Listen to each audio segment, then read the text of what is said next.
Welcome to Chatter. I'm David Priess, publisher of Lawfare. This week, historian Aaron Bateman on satellites, space debris, and Hollywood.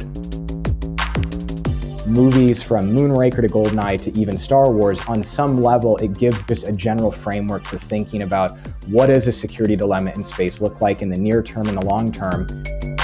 Even General John Hyten, when he was commander of U.S. Strategic Command, he said, Star Wars-like battles in space, that's not what it looks like today, but there could be some elements of that in the very distant future. I think that what GoldenEye does is it carries forward this narrative that we can find earlier in the Cold War, that if you control space, then you can control the Earth. Space is this decisive high ground, which is really a significant overstatement of reality.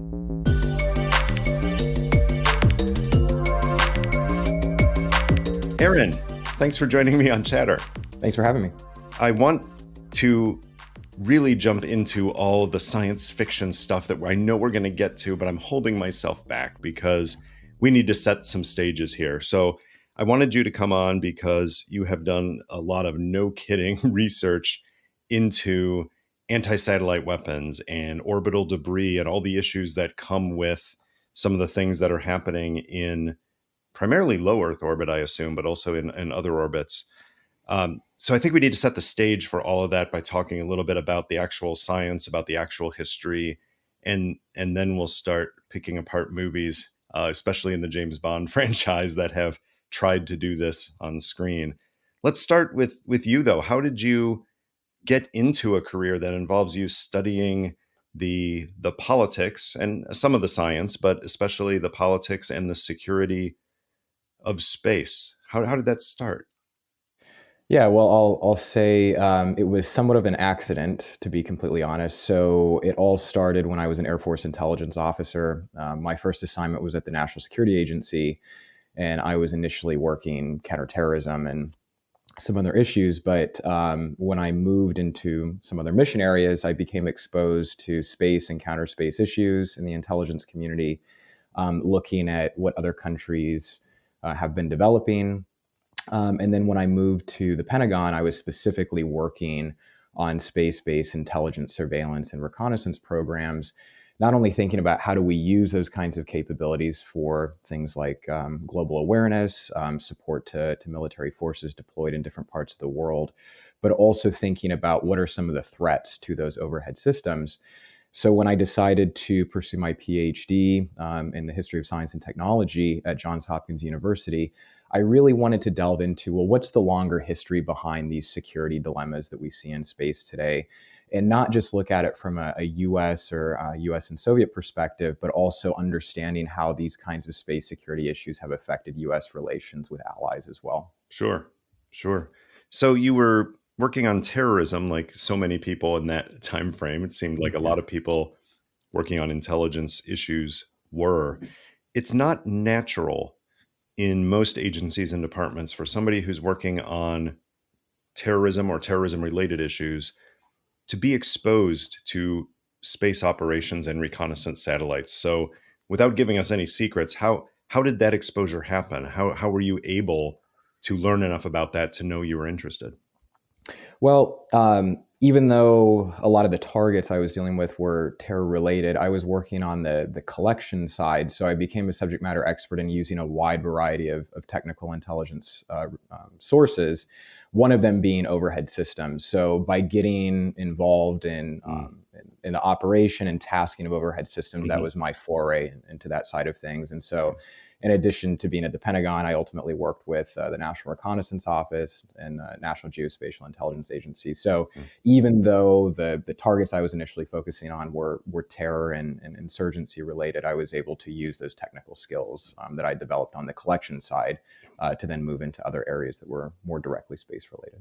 That's really interesting and hopefully informative for some of our listeners, that even analysts working on a very specific topic, you have to get familiar with some of the intelligence collection means in order to judge the quality and credibility of your sources. And right. I mean, I'm old enough to remember before NGA with NEMA, National Imagery and Mapping Agency, and then NGA. getting familiar with some of the what we would call technical collection systems and just being blown away, right? Like Right. without a scientific background, I was just amazed at what we were able to do and how we were able to do it. And I didn't choose to get a PhD in it, but I've always been fascinated with the architecture of it all Mhm. and amazed by the hundreds or thousands of people that work on that architecture to make sure that we see what we need to see and pick up what we need to pick up. Were you inspired to go into that in any way because as a kid you were watching the science fiction movies and TV shows? Did any of them kind of resonate with you so that it was just kind of cool to be working on things related to space? Yeah, so I would say for me, it was, I mean, somewhat techno thriller sci-fi. I would say more than anything, it was Tom Clancy novels and movies, and reading some of his work in the 1980s, talking about things that would grow out of, strategic defense initiatives, space-based missile defense, anti-satellite weapons. I was just really taken by this whole idea of arms race or superpower competition moving into the space domain. And so it was very gratifying when I actually was able to move into that arena professionally. We were just chatting on Chatter with Ben Griffin, who's written the book on Reagan Yeah. and the pop culture and influence there. And we talked a lot about Tom Clancy because he figured out a way to write chapter after chapter in his dissertation about Tom Clancy, which seems like a scam to me. But Hunt for Red October, as I recall, did not have a lot of satellite Mhm. stuff in it. I think there was some, but it wasn't a heavy element. But in some of his later books, Right. he Clancy really seemed to get into that side of the picture, didn't he? Yes, yes, indeed. And so not only capturing the fact that satellites were really important for gathering intelligence, but also highlighting the fact that the Soviets were working on capabilities specifically designed to undermine US overhead reconnaissance systems. So I think that certainly, given the very limited information that was available in the 1980s when he was writing those books, he actually did a fairly effective job of capturing some of the accurate dimensions of that security dilemma at the end of the Cold War, which we've now Yeah. seen a resurgence of. Yeah. Well, let's go back because, Clancy was building on several decades worth of real history as well Mhm. as some fictional representations of what space and satellites were doing. But my my amateur brain is telling me that we had Sputnik and we had U.S. satellites in the 50s, but it wasn't Mhm. till what, maybe 1960 or 61 that the imagery satellite Corona, was it, went up? Right. Right. Describe that to me and how game changing was that? Yeah. So before Corona, we had the U 2 aerial reconnaissance program. And so the U 2 aerial reconnaissance program was able to provide a significant amount of data on the Soviet Union, but still fairly limited because there was a lot of political sensitivity with overflights of the Soviet Union. After the May 1960 shoot down of Francis Gary Powers, the US really lost the ability to gather significant data inside the Soviet Union on Hmm. things like Soviet rocket and missile development. Hmm. So Corona is launched in 1960, and the first mission of Corona was able to return more imagery of the Soviet Union than all prior U 2 flights combined. And then by 1961, we have the establishment of the National Reconnaissance Office, which at the time was a covert agency which oversaw the development and operation of both reconnaissance satellites, imagery, as well as signals intelligence. And then also until the early to mid 1970s, the NRO was still involved in some aerial overflights, both manned and unmanned. And am I right that, because I'm not that old, am I right that information about the U.S. satellite program was very tightly controlled? I mean, was the NRO one of those organizations that no one outside the government knew existed? Right. So I think something that we take for granted today because we have satellite imagery of Ukraine on the news is that for much of the Cold War, this was not only a secret area, but one of the most secretive areas of American national security activity. The very existence of the NRO was not publicly confirmed until 1992. The fact that the US did signals intelligence from space was not confirmed until after the Cold War ended. In many ways, the NRO and satellite reconnaissance was even more secretive than nuclear activities during the Cold War. Do we know when the first Soviet imagery satellite was operational? So it was in the early 1960s because the Soviets initially protested satellite overflight, or rather satellite reconnaissance overflight. Hmm. But by about 1963, those Soviet protests had subsided largely due to the fact that they were also operating their own program. And so it wasn't as sophisticated as the American program, but nonetheless was still important to the Soviets. And this is the time frame when information was transmitted down from the satellites in old-fashioned ways, we should say, right? It was not Yeah. the rapid connection. I mean, now we're getting images from space telescopes. We get the New Horizons mission, which is out past Pluto, and we're getting that's not the kind of communication we had back then.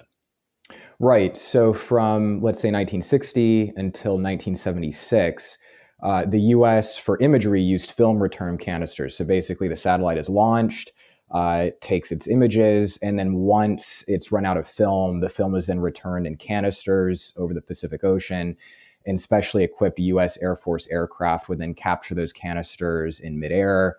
The film would then be brought back to the continental United States from Hawaii. It would be flown to Rochester, New York, where it was processed, and then it would be sent down to the National Photographic Interpretation Center in Washington, D.C., where imagery analysts would actually turn that into a finished intelligence product. So we're talking days, but in many cases, weeks or even months Mhm. before you actually have a finished intelligence product. Yeah. And then in 1976, we would have the first near real time satellite that could downlink imagery very shortly after collection. It's amazing to think that for, what, almost 20 years, there are so many things that can go wrong with the technology anyway, but that whole chain of just getting the information to the analysts involves, the film working, but it involves the canister working. It involves reentry going as planned. It involves a pilot, catching this falling canister with a net, Yeah. um, and then having a backup surface vessels, I'm assuming, just in case Mhm. there was an error so that the bad guys didn't get the film, then Right. transmitting it safely, not exposing the film in any way. A lot of things have to go right at that time frame to even get it to the analysts, much less then to interpret the images you're seeing. Right. Yes. Yeah. There were a lot of different places along the way from launch to operation to film return to film processing where a lot of things could have gone wrong.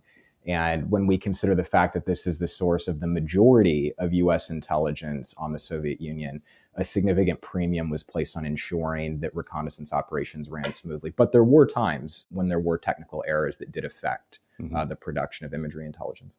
Now, early on, there weren't that many satellites in orbit. I should say artificial satellites in orbit, Right. because there's one big one up there, right? But to the best of my knowledge, there wasn't any attempt, like as soon as the Soviets launched theirs, that the American military planners said, "All right, we got to take it out." Right? There wasn't the Right. let's ram it with our satellite or let's use some other kinetic means to take it out. Is that right? That in the 1960s, at least, that there wasn't or I should say, the early 1960s, that there wasn't the immediate response of we have to have a monopoly on orbital vehicles. Um, I think a program quickly developed that we can talk about. But at the beginning, was there any initiative from the president or military planners to say, we were first up with imagery satellites and we're going to prevent the Soviets from keeping one up? Yeah, so in the late 1950s and through the 1960s, there was a bit of tension, especially in the early 1960s, between primarily senior Air Force leaders and elected officials. So President Eisenhower really emphasized this idea that the United States needed to establish an international political framework that was going to be conducive to conducting reconnaissance operations from space without interference. And so he believed that if the US, developed expansive space weapons programs, that could provoke the Soviet Union into acting aggressively towards US satellites. The US was the first country in 1959 to test an anti-satellite weapon, but that was not turned into an operational capability.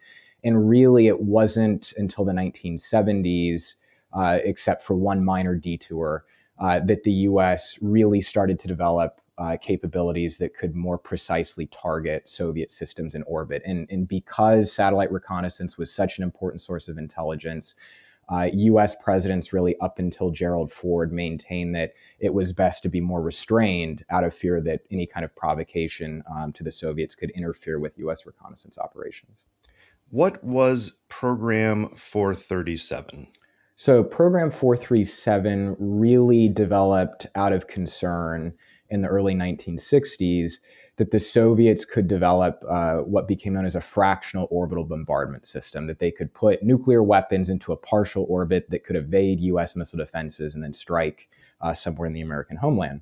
So Program 437 was in effect a modified missile defense system that would intercept these nuclear weapons before impact. But because we didn't have technologies in the 1960s that allowed really precise targeting, it would use a nuclear weapon to actually blow up the Soviet nuclear weapon before it came in and impacted. So it was not a really precise system. And the US learned through multiple tests of high altitude nuclear detonations that if you propagate radiation into space, you're going to inadvertently damage your own satellite systems. So the system was deployed in the Pacific. But by the late 1960s, especially as US involvement in Vietnam was escalating, the Department of Defense put it in a partial operating status.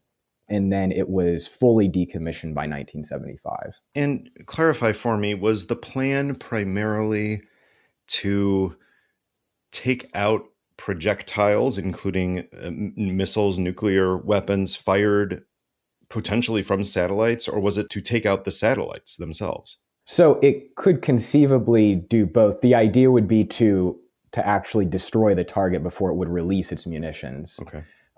And we now can see in declassified documents that there were officials, primarily in the Air Force, who said, and the system could have utility for attacking other kinds of Soviet satellites. But attacking non-nuclear systems was not the primary rationale when JFK approved the program. Right. And even though this was not a public program, the Soviets became aware of it. And how did they respond in terms of their own planning and research? Well, we now know from the Soviet archives that there were Soviet engineers who were promoting the idea of anti-satellite weapons really at the very beginning of the Corona program. But we also know that the Soviets used Program 437 as justification for expanding their own ASAT program. Now, even if the US had not developed Program 437, I'm not at all confident that the Soviets would not have kept up their ASAT program. But nonetheless, internally, it was certainly used as additional fodder for the argument that the Soviets needed their own anti-satellite weapons capability. Right. Now, at this time, and again, my history isn't that good, but we didn't yet have the ABM, the Anti-Ballistic Missile Treaty yet, right? When did that come? In the 70s? So that was 1972. Okay. So there was nothing in law preventing the United States and the Soviet Union from developing either land-based or space-based missile defense, was there? So the Outer Space Treaty, 1967, did prohibit the deployment of nuclear weapons in space. Mm-hmm. And there was a little bit of a semantical debate about the Soviet fractional orbital bombardment system, about whether or not it was really deploying weapons in space. But the point is that with the Outer Space Treaty, the US and the Soviet Union were, and other signatories were agreeing that we're not going to deploy nuclear weapons in space. But what's very important to stress is that the treaty did not prohibit the deployment of non-nuclear weapons in space, or the deployment of weapons on Earth that could be used to destroy satellites in space. So technically at this time, put yourself back in the mind of the military planners in the late 60s, early 70s. You're thinking there could be a scenario in which we have to take out some Soviet satellites. Technically at that point, was it easier to try to take them down from a land-based system, which obviously we'd done a lot more testing and firing, or was it easier to take a chance with a space-based system that had perhaps less testing and less confidence, but obviously you have proximity in that case? You know, there's positives and negatives from a technical standpoint for both land-based and space-based systems. And I'll also say that even the definition of space-based can become a bit of a debate in and of itself. The Soviets would ultimately develop a system that would basically be fired into space, would rendezvous close to its target, and then destroy it. But it really boils down to what are the specific military objectives that you want to have or that you need to complete. But what I'll say is that until technologies evolved to the point that you had kinetic kill, where you could basically take a missile and fire it into space and blow up a satellite with it, until you had technologies that enabled you to do that, the nuclear tip systems, which were the primary capabilities in the 1960s, just weren't really viable for any kind of precise targeting of space systems. So then we do get the ABM, the Anti-Ballistic Missile Treaty, and the Strategic Arms Limitation Treaty was somewhere in that same time frame. How did they affect what the United States legally was able to do, but also in terms of just the practical research that followed that? Did it really inhibit the operational thinking about satellites and anti-satellite weapons? Well, I think that something that's perhaps not well known about the strategic arms limitation talks is you have these two treaties signed in 1972, the interim agreement, which freezes nuclear forces of certain kinds at specific levels in the US and the Soviet Union, the ABM treaty. But 4 years prior to that, the CIA was warning the White House that the Soviet Union actually was developing an anti-satellite weapon that could target intelligence systems in low Earth orbit. And so the Nixon administration, as these negotiations with the Soviets are going on arms control, is contemplating, well, what should we do about this anti-satellite weapons problem? And so because the US and the Soviet Union agreed to use what was referred to as national technical means of verification to verify the SALT agreements, and national technical means would include satellites, the Nixon administration basically said, well, we probably don't want to develop an anti-satellite weapon. The Soviets have stopped testing there, so this issue will hopefully just in effect go away. And the US government internally decided not to develop an anti-satellite weapons system at that time, or rather the Nixon administration said, we're not going to do this. So if you step back and if you look at newspaper reports at the time, even though the NRO is not acknowledged, journalists were saying it's satellites in space that are keeping watch over the superpowers and are really the foundation for policing these agreements. And so that contributes to the idea that satellites are stabilizing, and that anti-satellite weapons would really potentially undermine strategic stability. That is a different narrative framing, isn't it? Right? If you think of satellites as a threat, as they're always above us, they could do things to us, that puts you in one frame of mind. But the other frame of mind is, no, they're keeping an eye on the other side so that strategic surprise is minimized. They are a good thing. These are the guardians, if you will. This is a positive development.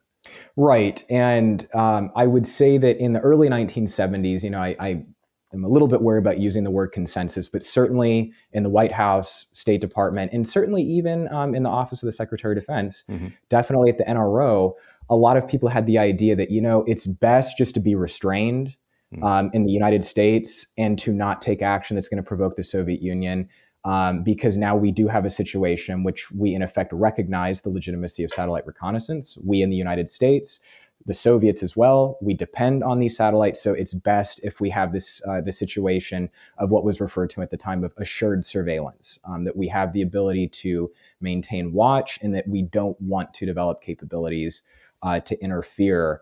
But that situation would radically change by the end of the 1970s. Yeah, where we last left our heroes, Yes.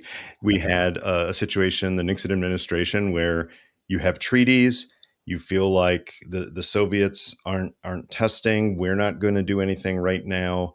So, you could imagine decades of peace and bliss. But that's not what happened, is it? How many years was it before somebody decided they had to test again? So, yeah, if we look at these treaties that are signed in 1972, by the end of 1975, Gerald Ford, of course, is now president. The arms control negotiations have basically hit a snag. They're not really moving forward. So the Soviets resume anti-satellite weapons testing by December of 1975, and they actually enter into a more intensive phase of testing. So Gerald Ford would stand up a committee to look at this issue under a guy named Solomon Buxbaum, who had been a presidential science advisor. And George H.W. Bush, when he's director of Central Intelligence, he really underscores that the Soviet anti-satellite weapons issue is a really pressing national security concern, and that the Ford administration really needed to determine what is going to be the way forward on this issue, but it can't be ignored at this point. It's not going to go away. And this is politically at the same time in late 75, but especially in 1976.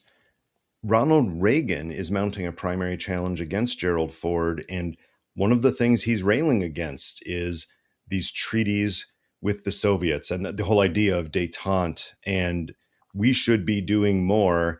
And we know in his presidency, as I'm sure we'll get to, that he was a big fan of defense systems. We need not to be held hostage by the threat of nuclear annihilation.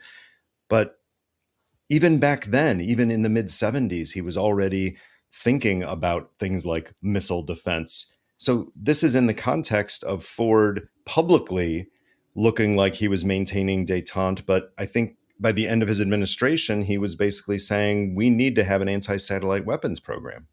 Right. So basically, what happens is you do have these public challenges from Reagan. There was something called the Team B competitive analytical projects. So these outside experts who come in and look at CIA analysis. One of the things they specifically highlighted is that the Soviet ASAT threat, out of many other threats that were examined, was underestimated. And so you have this panel within the Ford administration that's being run by Solomon Buxbaum. And as it's looking at the Soviet ASAT issue, what it determines is that the military and intelligence use of space is going to radically change in the coming years. And that because of changes in technology, both the Soviet Union and the United States are going to increasingly use satellites to directly support military forces. So if we remember that 1976 is when the first NRO satellite that can downlink images in real time is going to be launched, the Soviets already have radar satellites that can track naval vessels in real time and potentially provide targeting information to deployed naval forces. So because of these developments, the Buxbaum panel says that the US is going to need the ability to deny the Soviet Union access to space in wartime. And in his final 48 hours in office, Gerald Ford would sign a national security directive to create a new ASAT program. So that's a real shift in a short presidency. I mean, he wasn't in office that long, but there was enough of a change that he decided to do it. But of course, a new president is coming in. How did Jimmy Carter pick up on that and handle things in the satellite realm for the next 4 years? Yeah, so when Jimmy Carter comes into office, he very quickly puts this national security order in abeyance and says, well, let's hold off on anti-satellite weapons development because Carter wants to reinvigorate the strategic arms limitation talks. He wants a new treaty. And Carter knows that satellites are going to be the primary means of verifying that treaty. And so what Carter is worried about is there's now growing public reports about Soviet anti-satellite weapons development and potential U.S. anti-satellite weapons development. So there was headlines about killer satellites, there's going to be war in space and that this is going to be really bad for strategic stability. So as a part of the SALT dialogue with the Soviets, Carter informs the Soviets that we need to have a limit on anti-satellite weapons as a part of this framework. And he specifically says that that's going to be important to get the treaty ratified by the Senate, because there's going to potentially be a perception that if we're dependent on satellites and we're developing weapons to destroy them, that this is going to be a real problem. And so he's really worried about what the perception of the general public is going to be, but specifically members of Congress who are going to have to make decisions about whether or not to ratify SALT. So it seems to me that we have a kind of a pattern here, and it's not exactly the same, but several presidents now you've described have come into office for different reasons, have basically, backed off a bit from aggressively pursuing something involving anti-satellite weapons or testing, but then ending up getting there, right? So certainly Ford ends up getting there by the end. What did Carter do that during his administration that shifted his tone from working on the negotiations to actually setting up what would become even more activity in the 80s? Yeah, so the US and the Soviet Union did engage in anti-satellite weapons limitation talks in 1978 and 1979.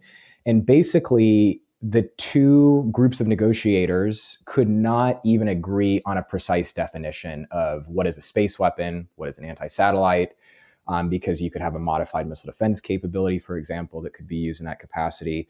The Soviets said that the American space shuttle should be put in that category because it was highly maneuverable, could deploy weapons out of the payload bay. So that's one issue. Another issue is that Carter is the first president to publicly confirm in 1978 that the US does photo reconnaissance from space. And he declassifies that because he's trying to build greater confidence in the US government's ability to verify assault to agreement. But because of all this public hyperbole about Soviet killer satellites, it actually then generates even more anxiety about this idea that we're heavily dependent on these satellites and the Soviets are developing weapons to destroy them. So Carter decides to approve the Department of Defense moving forward with an anti-satellite weapons program to place pressure on the Soviets to make concessions. But ultimately, the US and the Soviet Union just could not really agree on what precisely should be limited. The Soviets raised the issue of electronic warfare. So, jamming satellites, for example, and the US didn't really want to include that in limits. And then once the Soviets invade Afghanistan in 1979, that just really brings the talks more or less to a halt and is going to propel this issue into the Reagan administration. Do you think, and I hate asking historians counterfactuals because most historians hate them for various reasons, but do you think if Carter would have won the election in 1980, do you think that because of the invasion of Afghanistan, because of his experience with negotiating with the Soviets to no major benefit, do you think that he would have been pursuing and been more convinced of the military utility of anti-satellite weapons had he had a second term? So there's really no strong evidence that he was convinced of the military utility. If you look at space policy directives that he signed, but even if the Soviets had not invaded Afghanistan, let's say, and if Carter had been reelected, I'm not at all convinced that there would have been an agreement because the Soviets really had no incentive at the time for limits. The Soviets recognized that the United States was far more dependent on satellites than they were. They already had an operational anti-satellite weapon. The Soviets even said, well, you guys don't even have a capability. So, why would we limit ours when we don't really have something equitable to trade? So it's, of course, impossible to know, but I'm not at all convinced or even certain, or rather, I'm not confident that Carter would have been able to actually achieve an anti-satellite weapons limit if he wanted to, if he had moved into a second term, and if relations between Moscow and Washington were not deteriorating to the levels that they were in the late 70s. So before we get to Reagan, who I think that's where, for the general public, that's where the story of satellites and space weapons really begins in the public imagination. But you've just obviously showed us there's a whole lot of backstory there. But there's something I don't want to miss, which is now we are very concerned with issues of space debris in general, but space debris caused by doing any testing in space of either weapons or other kinetic options. So talk to me up to this point, kind of from the imagining of satellites in the 50s to the creation of them, to the increasing frequency of them, and all of this discussion about weaponry. What up until the 1980s was the history of actual satellite on satellite activity and the space debris that came from them? Yeah, so no, it's a really interesting question, and the answer is that there wasn't really much consciousness at the time about the environmental effects of doing these kinds of tests. So the Soviet Union and the United States would test multiple kinds of weapons capabilities outside Earth's atmosphere during the Cold War, and debris was generated. But it's not until the 1980s, and really more towards the late 1980s, that you start to see more awareness about the fact that this debris could stay in orbit for a long time. It could impede the operation of all kinds of satellites, civil, as well as national security. And it's certainly not until after the Cold War that this really becomes a much more significant policy issue. So other than radiation propagating into space and considering what the consequences of that could be for satellite operations, long-lived debris is not really a part of the senior level space policy or more broadly national security policy discussions going on at this time. Do you think there was a general belief, to the extent people did believe anything, that anything would just burn up in the atmosphere, that things would not retain in orbit? So there was certainly awareness that debris could stay in orbit. And in the 1980s, when the US would do the one and only debris producing test of an anti satellite weapon that the Reagan administration moved forward with, there was actually recognition that, well, maybe we should actually do this at a slightly lower altitude so that the debris doesn't stay in orbit for a long time. So there is awareness of it, but I think that we have to remember that in the 1970s, certainly, and even in the 1980s, we don't have this explosion yet of the commercial space market. So Right. yes, there's a lot of satellites, but relative today, a lot fewer satellites. Magnitude. Yeah. Right. And so there just really isn't a lot of thought about, well, hey, this could be really bad, if we have a lot of debris over a long period of time. Okay, back to policy, and then I think as Yeah. we move forward into the last few decades, we'll definitely go back into testing in space and space debris. But in the Reagan administration, we didn't know until recently, if I understand this right, because of declassification. Of course, everybody knows the Reagan administration was emphasizing the military value of potential anti-satellite weapons, but in fact, in his first term near the end, the president was actually considering something that would go against that, wasn't he? Yeah, so this came out just very, very recently in a set of documents released in 2021. And there's this meeting in the White House in December 1984 and talking about arms control negotiations. And Reagan's advisors are saying, the Soviets are really worried now about space weaponry. And Reagan wants to pursue missile defense, including space-based missile defense. And Reagan says, well, why can't we have a treaty limiting offensive space weapons and allowing defensive space weapons? And his advisors try to explain to him that there really isn't a clear distinction between those two things. That if you're going to put interceptors in space to destroy ballistic missiles, you could also use those interceptors to offensively destroy satellites. But Reagan really holds on to this idea through the remainder of his presidency that you can make a distinction between these two things. And that in and of itself would become a serious problem and an impediment at times in the arms control negotiations between the US and the Soviet Union. Right. So obviously the SDI, or Strategic Defense Initiative, becomes the first big public awareness of this, actually taking over the covers of Time and Newsweek, the big news publications at the time. But there are a lot of misunderstandings about what SDI was and what it wasn't. Can you describe, based on the full picture that we now have of what was being proposed, what was being developed, what was this SDI and what did it not entail? Yeah, so I think that one of the biggest points of confusion, certainly present in the 1980s and is still an issue today, is that the Strategic Defense Initiative was not a thing. It was an umbrella for all these different research efforts into different technologies that could be used for missile defense and, in some cases, anti-satellite weapons. It wasn't until the late 1980s that a particular strategic defense concept had emerged that would then be downsized in the 1990s.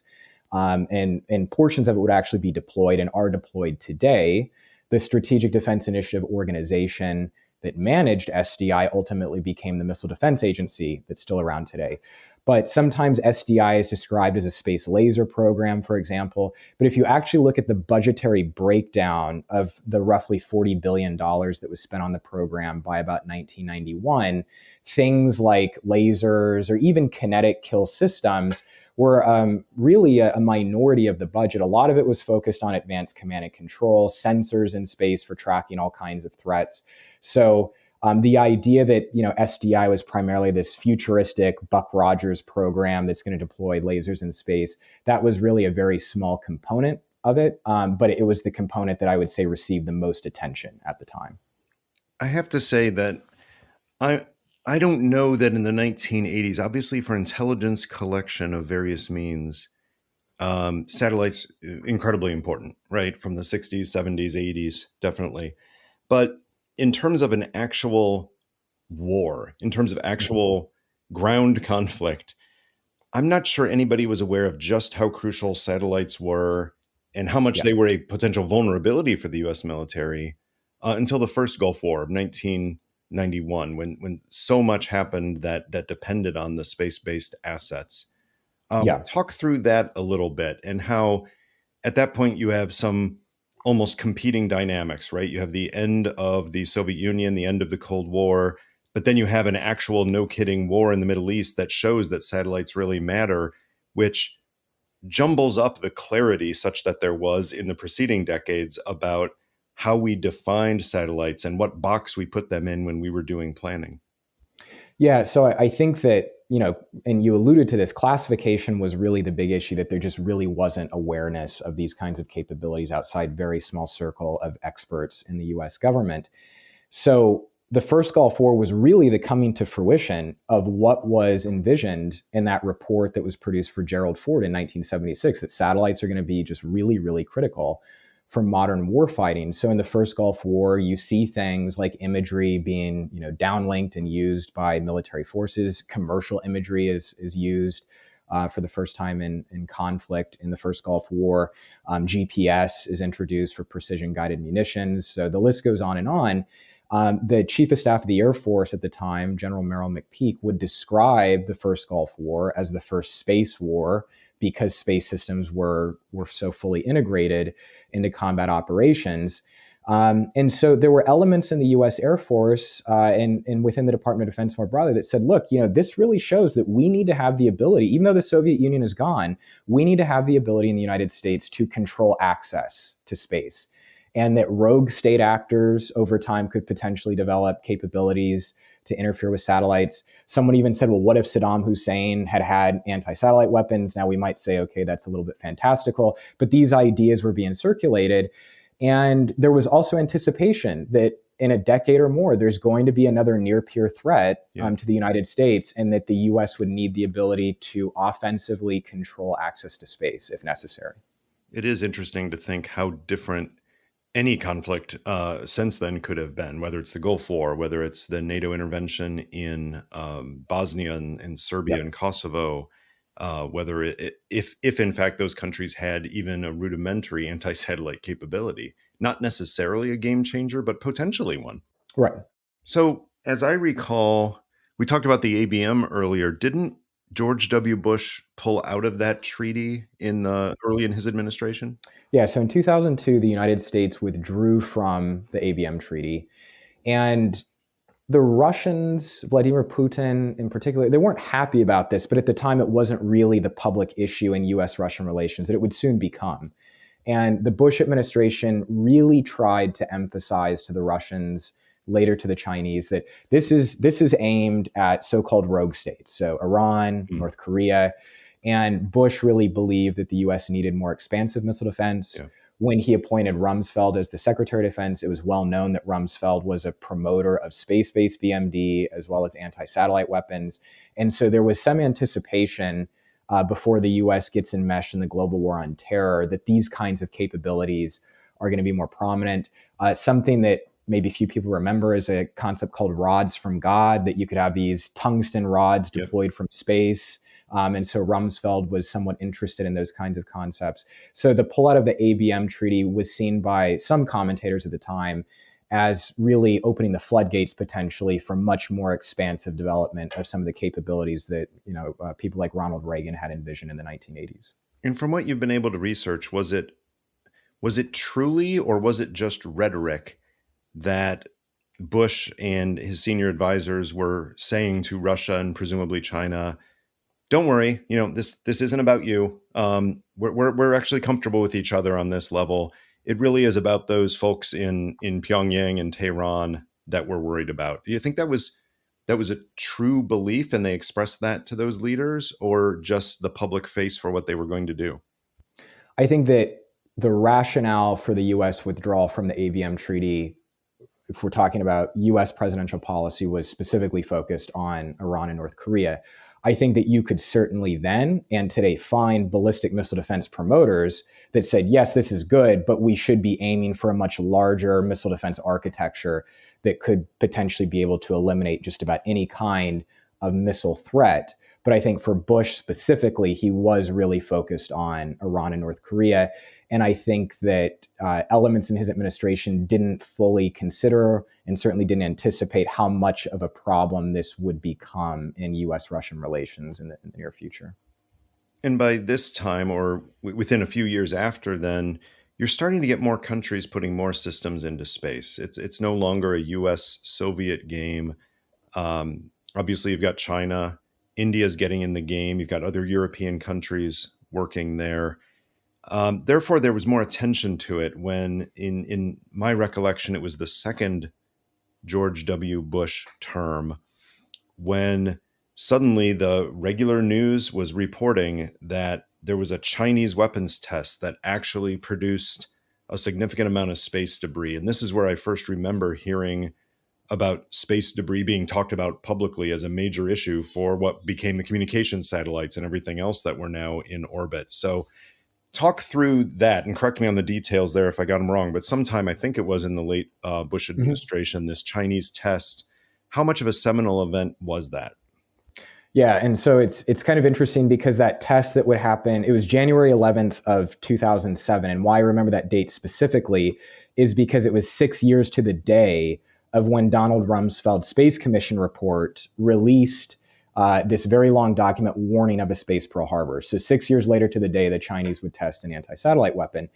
And so the Chinese blew up one of their own defunct satellites in low Earth orbit and produced a lot of debris in the process. Some of that debris is still in orbit today. Multiple satellites have had to do maneuvers to avoid that debris. And it did raise concern at U.S. Strategic Command at the time and the U.S. government more broadly. Many countries came out and condemned it. But it was really underscoring that doing these kinds of tests in space, even if you're just testing the capability, you can produce debris that's going to be an immediate hazard and a long-term hazard to the safe operation of satellites for civil, national security, and commercial purposes. Mm-hmm.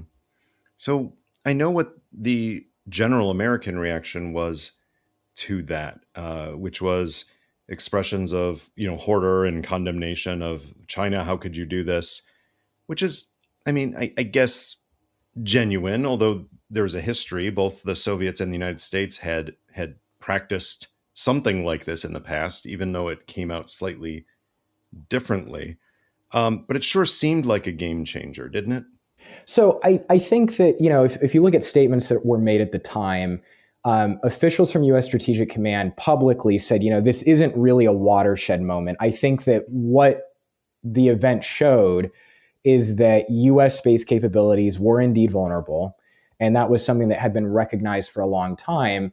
And China was demonstrating that it took counter space capabilities very seriously because it had observed just how important space capabilities were for modern combat power in the U.S. in the first Gulf War, as well as during the invasion of Iraq in 2003. So I think that publicly, the U.S. was not quite as assertive as some might have anticipated. But I think internal to the U.S. government, there were certainly elements who said, this really underscores the fact that we do need to be concerned about the vulnerability of our overhead systems. And this is probably going to become a bigger issue in the coming time. Yeah. How long was it until other countries followed and did more testing in space of shooting down presumably older satellites kind of as target practice? Yeah, so the Chinese have not done another debris-producing ASAT test since that time. But in 2019, India would demonstrate the capability to do that. The Indians also, in part, were reacting to the Chinese ASAT capability. That wasn't the full rationale, but certainly that was a part of it. Russia did a debris-producing test in 2021 that would cause astronauts and cosmonauts on the International Space Station to have to shelter in place, and there was concern about debris hazards. They did it at a fairly high altitude, and so that debris could remain in orbit for a significant period of time.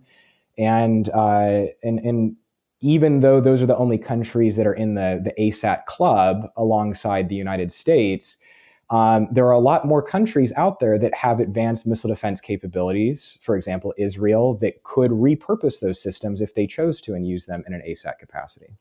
So bring us up to the current day on policy. From the Bush administration, go through Obama, Trump, and what we've seen in the first couple of years of the Biden administration in terms of overall policy towards satellite weapons. Yeah, so when you get to the the Obama administration would declare that space is congested, contested, and competitive. And uh, there was this growing public recognition, that space could become a domain of potential contention and conflict. But there was still more focus on the global war on terror. And so if we look at resource allocation, more resources or substantially more resources are not really being put into the space category. When Donald Trump comes into office, space becomes a much more prominent outward-facing aspect of his defense policy. And so he stands up the U.S. Space Force. And when he stands up the Space Force, there was a lot of hyperbole at the time that, oh, this is a huge game changer. In reality, the Department of Defense took what was Air Force Space Command and basically put it into its own service. Now elements from other military services that were doing space operations have moved to the Space Force, but the NRO is still a separate organization. The Missile Defense Agency is still separate. So institutionally, a lot really didn't change. But Trump also declared space to be a warfighting domain, which the U.S. had never done that before, even though there was recognition that conflict could extend into space. And let me ask you there, what difference does that make, right? Because if it had already been almost tacitly acknowledged, what does the public acknowledgement of it as a warfighting domain actually mean? Well, I think that even though internal to the US government, going back to the 1970s, we find in policy documents recognition of the reality that conflict could and might even likely extend into space if it's between the superpowers. But publicly, the US government always downplayed that. And so the public narrative still kind of focused on this lofty vision of space, that it's somehow untouched by the horrors of war. And so really the most significant aspect of calling space a warfighting domain was more directly signaling to the public that the US government sees space as a domain of conflict, or rather it will become a domain of conflict if there's a larger clash between the US and a near peer. So I think really what it did is it, without much warning, was a significant intervention in the public dialogue about what is the nature of space activities, how is space used by the US government and other governments to promote their national security interests. What about the creation of the Space Force itself, right? We know the Space Force is not a team of military personnel that are deployed in space, sitting there with weapons ready to shoot. So what did the creation of the Space Force do that was not happening within primarily the Air Force before then? And what did it not do to change things? Yeah, one of the rationales for creating the Space Force was that the Air Force did not treat space the same way that it treated, for example, air operations. That if you looked at generals in the Air Force, almost all of them were pilots, and that space personnel were not promoted to the same at the same speed and in the same numbers or anything close to the same numbers. So the idea was that space had been neglected, and by creating the Space Force, we're now going to develop a cadre of senior level space savvy generals who are going to be able to advocate on behalf of space operators and promote the space needs of the Department of Defense. So, like I said, institutionally, if we look at capabilities that existed in 2017 versus today, not substantial difference. But if we look at advocacy for space, it's much more public and it's at a much higher level. That now you have, for example, the Director of National Intelligence regularly talking about the importance of space and how space could be contested. And so I think that Space Force has been a much more prominent symbol of the fact that we have this space security dilemma, even if in terms of capabilities, we don't actually have substantial changes today from the situation, let's say 5 or 10 years ago. Do I recall recently seeing some senior DoD officials in the Biden administration, calling for an end to anti-satellite weapons tests that would cause any debris at all? Yeah. So earlier this year, Vice President Kamala Harris, she announced this U.S. commitment to a moratorium on what would be debris-producing, direct descent anti-satellite missile testing. If you actually look at the wording, it's very, very, very specific. And what I would say about that is it's an attempt to promote this idea that doing debris producing anti satellite weapons tests puts debris in orbit that is a hazard to all space operators. But I will also say that from a US policy standpoint, it was really just underscoring what was already tacit US policy. So in 2008, the US destroyed a malfunctioning US satellite at a very low altitude right before reentry, so it didn't create a lot of debris. And the US government would not consider that kind of activity as falling under this moratorium. So the US has not done a dedicated debris producing anti satellite weapons test since 1985. And so, really, from US policy, US behavioral standpoint, this isn't really a market change, but it has led to other countries saying, yes, this is something that we also are committing to, but Russia and China have not in any way, shape, or form signaled an interest in signing on informally or formally. Do you worry about that? I mean, do you think that we've crossed some threshold where, with, as you mentioned, the more advanced missile capabilities, with the proliferation of space launch capability, or satellite development capability, and the greater number of countries that have strong interests in space now, even if it's only due to communication satellites, but in some cases military applications as well. Do you think that we've crossed that line, that there are going to be more countries in the coming decade that will be testing, absent some kind of a ban, which is probably unrealistic at this time, that it's only a matter of time before you see other countries, perhaps including Israel, you mentioned, and others, who actually feel the need to do a no kidding test in space? I think it's hard to assess whether or not other countries would do debris producing tests because it's well established now that there's going to be a very negative international reaction, and it's also well established that that's really counter to your own interests in space, that you could potentially impede your own operations. That being said, I think that it is possible and perhaps even likely that more countries will develop the means to do those tests, because as space becomes more fully integrated into the military capabilities of countries around the world, then it's only natural that countries would also develop the means to deny and degrade the use of those capabilities in times of heightened tension and certainly in wartime. There's a real dilemma here, perhaps similar to dilemmas with nuclear testing and other testing over the years in different technologies, that the testing itself, at some level, it doesn't remove the taboo on use, but it does make it, in a sense, more practical. But on the other hand, without testing, if you don't know what your system can do, if you get into a situation where you do use it, you're unlikely to know the effects, and you might be more likely to use it thinking it might not work, right? So you got this weird issue of testing, which it's good to have some kind of testing to increase confidence and therefore some sense of strategic stability.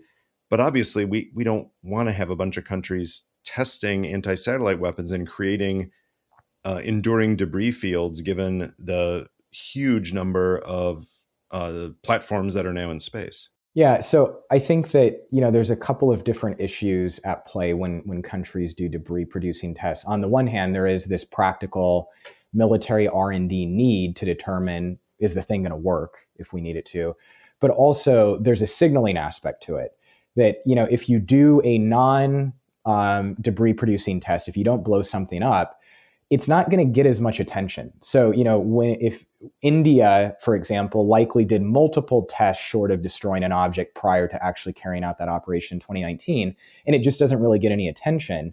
But when you actually blow up a satellite, people around the world say, wow, that sounds like a really advanced capability. India is really emerging now as a much more prominent player in the space domain and advanced military technologies.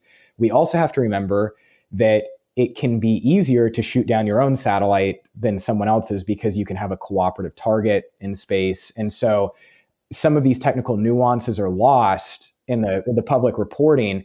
But from a signaling standpoint, it seems like you're demonstrating that you really have advanced technological capabilities that have to be taken very seriously. Right. Well, let's shift to fictional portrayals of and I don't want to do all of space battles, right? And get into theoretical ships operating between planets or anything, but just talking about satellite warfare. The the first one in my memory was actually, I think, the very first James Bond movie I saw, not in the theater, but on must have been on television. You Only Live Twice from the late 60s, because I think that's the one. If I have it right, I'll be embarrassed if I don't. But that's the one where it opens with one satellite essentially kidnapping another satellite. Now, that's not the same as shooting one down, whether from land or from space. But by 19, what was that, 67 or so, when that movie came out, the idea was already there that we could have military activity or bad actor activity in space, basically going after satellites. But I don't think it involved anti-satellite weaponry as such. I think you're kind of getting up to Moonraker, another Bond Mm-hmm. movie in the mid 70s, before you're getting to actually much more of, okay, what's going to happen in space, from space, things like that. Um, how do you think those early portrayals of satellites came across? Did they reflect some sense of reality, or were they pure fantasy? Well, I mean, I think that there was certainly a bit of a fantastical element, but if we, consider some statements that were being made by Air Force officials, for example, in the late 1950s, 1960s, they were describing some capabilities that were not too dissimilar. So they were talking about capabilities that could go up into space and rendezvous with a space object and inspect it, potentially destroy it.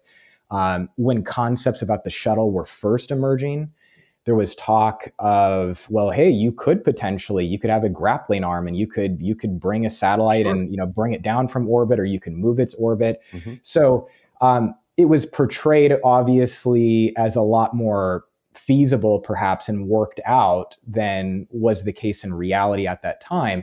But the ideas that were presented in movies like that, and certainly later Bond films, were a reflection to some degree of real anxieties and ideas that were circling in national security arenas. Moonraker itself, not considered the best Bond movie. I'll do that as an understatement, but certainly one of the most ambitious. And I remember hearing it cost a whole lot more than its predecessors did. Um, it really was. We had space fantasy, right? By then, we'd had Star Trek on TV for all, Star Wars was coming out around the same time. But in terms of one that tried to, if not realistically, portray what could be happening in space, one that at least tried to make it plausible enough. Um, what do you think of it? I mean, certainly, probably at the time, it felt differently than it does some 40 plus years later. But what do you think about when you reflect back on Moonraker? So I talk about Moonraker in my course on space policy history, and the reason why is, even though there are aspects of the film that are just not realistic, if we look at the kind of human operations that are going on in space, I think it was a reflection of the fact that there was growing anxiety at the time that over time something akin to this could become a reality. And I don't think it's at all a coincidence. I know it's not a coincidence that Moonraker appears around the same time that there are all of these public reports about Soviet killer satellites. The Soon after Moonraker would come out, there was a cover of Der Spiegel where you have Soviet shuttles and American shuttles, firing lasers at each other. And even though that looks fantastical, if you actually read the article, there is this real anxiety that what you're seeing in movies like Moonraker, in some way or shape or form, could become a reality in the coming time over the next decade, or perhaps a little more. And there could be some, I don't, maybe forgiveness is the wrong word, but some understanding of, okay, height of the Cold War, some public information is coming out about space weapons. So 1970s, 1980s, yeah, we kind of get that there will be some Moonraker fictionalization put on screen, but then we go to right after. I think it was the first Bond movie after Hmm. the Cold War was ending, which was GoldenEye, which had a Yeah. significant space satellite role in it. So describe that a little bit for people who haven't seen it, and then describe how you think it fit with the times, the same way you just described how Moonraker fit with the times. Yeah, so with Goldeneye, you have this idea of this doomsday, basically space laser weapon, and I think in many ways it grows out of perhaps the most alarmist and also most futuristic characterizations of some of the research that was going on under SDI. But I think that what GoldenEye does is it carries forward this narrative that we can find earlier in the Cold War that if you control space, then you can control the Earth. And so space is this decisive high ground, which I think is really a significant overstatement of reality. But nonetheless, I think that movies like Goldeneye are a reflection of some aspects of that anxiety. And I think that both consciously and unconsciously, it still informs the way, especially people in the general public, think about the role of space weaponry and national security affairs. But I think that GoldenEye, in many ways, is a reflection of that really serious anxiety that's emerging, especially in the Soviet Union, but also in other parts of the world in the mid to late 1980s, that space could very well become a domain of conflict, and in seeing that in more realistic terms, that this isn't just something in a Buck Rogers um, kind of outlet, but this is something that could indeed really happen in the near future. That's such an interesting point, Aaron, that yes, the fiction, of course, is a reflection of its times, but reality picks up on the fiction. And given the great popularity of the Bond franchise internationally, how many people who either were in government or would end up rising into positions of military and political leadership around the world in places like China and India and Israel, um, did that influence people where they said, wow, fun movie, great seeing, great seeing Bond do these things, but oh, we have to prepare for this, right? This is the future because it Yeah. looks truthy, if not the truth. It looks like it has some truthiness to it. So did this kind of influence some countries to think, oh, we need to be prepared for the kind of thing we're seeing in the movie? Well, I think that what it does is it gives people a certain framework for thinking about space security. So I think that space, perhaps more so than other domains of national security activity, is really distant, not only in a physical sense, but it just seems really arcane. It seems really complicated. It seems really technical. So that I think that for non-specialists, people who are not engineers, people who are not scientists, people who are not really thinking about things like national security activities in space, movies from Moonraker to Goldeneye to even Star Wars, on some level, it gives them just a general framework for thinking about what does a security dilemma in space look like, what might conflict in space look like in the near term and the long term. And even General John Hyten, when he was commander of U.S. Strategic Command, he said, Star Wars like battles in space, that's not what it looks like today, but there could be some elements of that in the very distant future. And so you sometimes do see uniformed military leaders or national security officials leaning on some of these pop culture references to give people some way of how do you conceptualize these kinds of very complicated activities. It's a bit surprising given the way that the Star Wars franchise has influenced so much thinking about space and space exploration, along with Star Trek, of course. How little role there is of satellites in a terrestrial context. Obviously not Earth because it's not in that universe, but any terrestrial context, because the technology as portrayed in the movies is you can get, if not anywhere in the galaxy, you can get pretty far pretty Mm-hmm. fast. So you want to go see what's happening on planet X, you hop in your ship, you hyperspace, you're there, right? So the idea of having some kind of persistent surveillance or communications technology through satellites, and therefore the need to have anti-satellite weapons, doesn't come up nearly as much as you might think in the Star Wars franchise. Yeah, no, I do think that that's true. Star Wars comes out, short around the same time that there is this growing awareness about anti-satellite weapons development. But I think that Star Wars, the franchise, has really big significance from a political standpoint, is it really influences the way that many people think, but also talk about Reagan's SDI, which is of course where the Star Wars moniker comes Sure, from. sure. And when you look at some of the debates, even in declassified National Security Council meeting minutes, you see people really struggling with, well, how do we actually conceptualize this stuff? And so again, consciously and unconsciously, you see people leaning on depictions of space conflict and outlets like Star Wars really shaping the way they think about these issues. The other thing that comes to mind during this conversation, which touches on space debris, is the movie Gravity, which was probably, God, we got to be getting close to 10 years ago now that came out. And in my recollection, again, probably erringly, um, I think it was the Russians who either shot one of their own satellites or did something else, and it produced a cascade of debris that led to the central plot in the movie. Um, how realistic is a scenario like that, where a single test, whether it goes wrong or whether it goes according to plan, but that some of the debris from that could actually shatter and cause debris in another system, which then hits another system, and before you know it, you do have this cascading loop that creates a challenge that gets in the way of what you described earlier, which is, oh, there's some known debris out there, and if need be, any particular platform can shift its orbit slightly to avoid a significant piece of debris. But once you get past a certain point, you may not be able to maneuver around it if it's a cloud of a certain size or it creates other clouds. Talk through that when it comes to space debris. How worried should we be that some test can create a situation like we saw in that movie?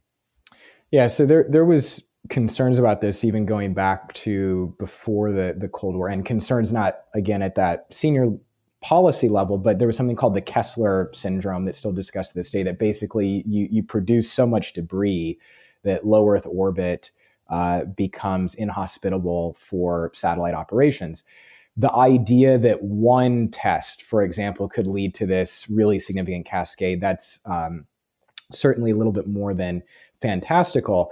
But I think that what that movie did is it, again, even if it's significantly amplifying the problem, it really raises awareness about this issue. I mean, I even personally remember my mother calling me and saying, can this actually happen? Can, if we have all this debris, would this be really, really bad? It's And so I important if remember, your mom calls you, right? yeah, exactly. Yeah. So my mother almost never asked me those kinds of questions. So anyway, we had a discussion about, okay, what is debris? How in space? How could that affect civil, commercial, national security activities? But so even if that depiction is unrealistic, which it is in the current time, it just underscores certainly, looking back 10, 15 years, the much greater growing consciousness about the environmental effects of doing any kind of activities in space that are debris producing. If I understand right, you've been obviously researching and writing on these topics in academic journals, but also publicly accessible things like the Bulletin of the Atomic Scientists. Um, are you planning on doing any book length projects related to the history of satellite weaponry? Yes, so I do have a book manuscript that is on the Strategic Defense Initiative. And what it does is it looks at where did SDI come from? And so I place it within the context of this expanding militarization going back to the 1970s that we've discussed today.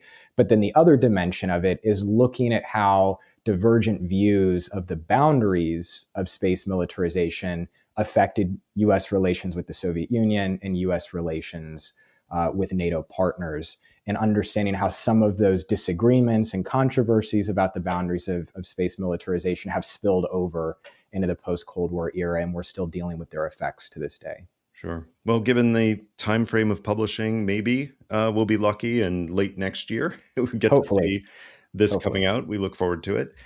We end our conversations by reaching into our chatterbox, pulling out a random question. Oh my goodness, the chatterbox is wise. Should the United States send a manned mission to Mars? So I would say that it's not a simple question. I think it would depend on what are the motivations.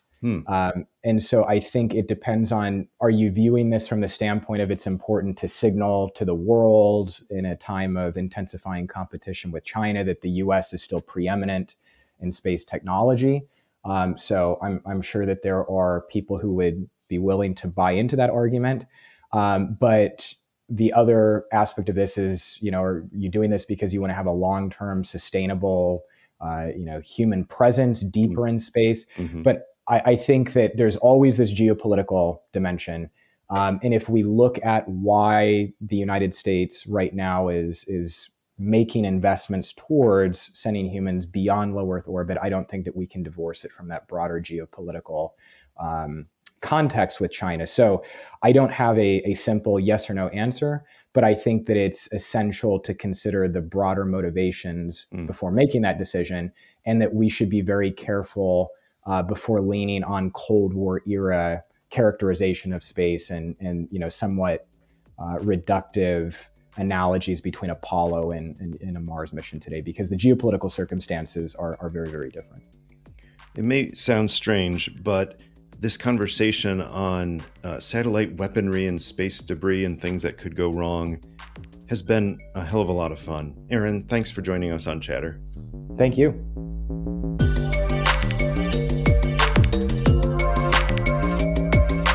That was Chatter, a production of Lawfare and Goat Rodeo. Please subscribe to the podcast and find us on Twitter at ThatWasChatter.